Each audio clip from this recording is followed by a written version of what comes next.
Salam tout le monde, bienvenue sur notre chaîne d'information Maroc 24. Si vous trouvez cette vidéo intéressante, n'hésitez pas à la liker et à la partager. Aujourd'hui, vendredi 3 juin 2022, on a choisi de vous parler de la construction du futur gazoduc qui doit relier l'Afrique à l'Europe, qui a franchi une nouvelle étape mercredi 1er juin. Le Nigeria a en effet donné le feu vert à sa compagnie pétrolière publique NNPC pour signer un protocole d'accord avec l'organisation régionale ouest africaine CEDEAO dans le cadre du projet de construction du gazoduc avec le Maroc. Une décision qui intervient alors que l'approvisionnement de l'Europe en gaz africain gagne en importance, la guerre en Ukraine laissant peser des incertitudes sur les exportations énergétiques russes. Le ministre d'État nigérian aux ressources pétrolières Timi Silva a révélé la conclusion de cet accord dans une déclaration à la presse à l'issue de la réunion du Conseil exécutif fédéral du Nigeria, présidé par le vice-président Yemi Osinbajo mercredi au palais présidentiel d'Abuja, rapporte l'agence nigériane de presse. Plus de détails sur ce sujet dans cette revue de presse préparée par l'équipe de Maroc 24 et tirée des sites d'information L'Opinion, Jeune Afrique et All Africa. La mise en œuvre du projet de gazoduc entre le Maroc et le Nigeria se confirme, après que le gouvernement fédéral nigérian ait donné son feu vert pour conclure un accord avec la CEDEAO pour la construction du pipeline. C'est après une réunion du Federal Executive Council, Conseil exécutif fédéral, organe exécutif suprême au Nigeria, que Timi Silva, ministre d'État aux ressources pétrolières, a annoncé que la Nigerian National Petroleum Corporation, NNPC, avait été autorisée à exécuter un accord avec la CEDEAO pour passer à une nouvelle étape dans le projet du gazoduc Maroc-Nigeria, GMN. Plus de doute sur la position nigériane. Pour l'heure, le projet est encore au stade de la conception technique et de l'étude d'impact, dont les résultats devraient définir le coût total que nécessitera une infrastructure stratégique pour l'ensemble de l'Afrique de l'Ouest.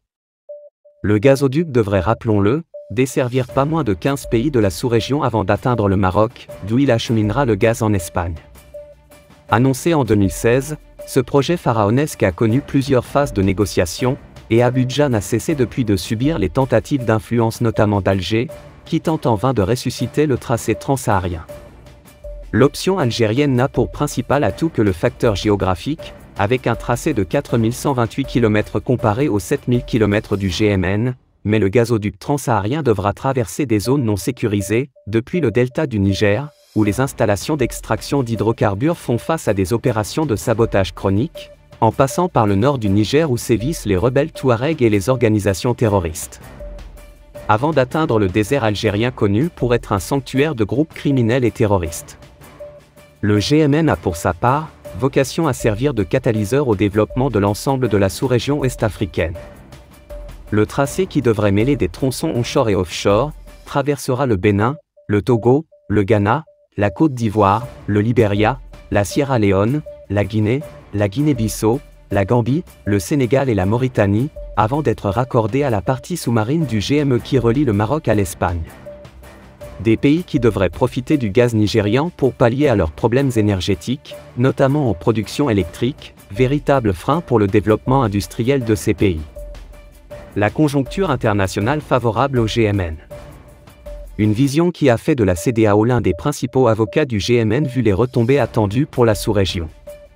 En plus de la communauté ouest-africaine, l'OPEC a également apporté son soutien au projet, en débloquant un peu plus de 14 millions de dollars via son fonds d'investissement. S'y ajoute le soutien de la Banque islamique de développement, BID, qui a mobilisé une enveloppe de 15,4 millions de dollars en faveur du royaume, pour mener à bien l'étude de conception, et approuver un financement de 29,7 millions de dollars au profit du Nigeria. La BID devrait ainsi supporter près de 50% du coût total de l'étude, dont le coût s'élève à 90,1 millions de dollars, dont les résultats devraient être livrés en 2023. L'opinion souligne que le GMN devrait également profiter de la conjoncture internationale marquée par la guerre en Ukraine. Les États-Unis tentent depuis le début du conflit de rallier les pays européens à un embargo sur le gaz russe, qui répond actuellement à 50% des besoins du marché européen, une part qui monte jusqu'à 90% pour certains pays du vieux continent. Le GMN représente une option sérieuse pour convaincre Bruxelles de stopper ses importations de gaz russe à moyen terme.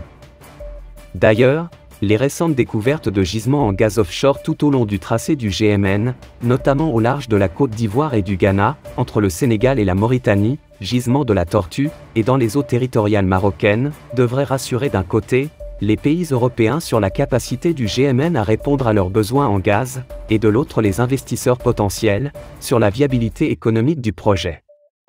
L'Espagne devrait également militer de son côté pour la réussite du projet, vu qu'elle aspire à se positionner en tant que hub gazier européen, et cherche à réduire sa dépendance au gaz algérien, notamment suite à la décision d'Alger de rompre ses relations diplomatiques avec Madrid, et son rapprochement avec l'Italie. En plus de l'option du GMN, Madrid s'est également rapproché de Doha, pour diversifier ses importations en gaz, et a déjà signifié son intention de renforcer ses capacités de stockage et de transformation de gaz, au niveau de ses infrastructures portuaires. Reste à savoir quelle sera la position de la Chine, vu que ce pays reste le principal client du gaz nigérian, et pourrait voir d'un mauvais œil la perte d'une partie de ses importations. Pour rester informé, je vous invite à regarder les vidéos Maroc 24 qui s'affichent sur votre écran.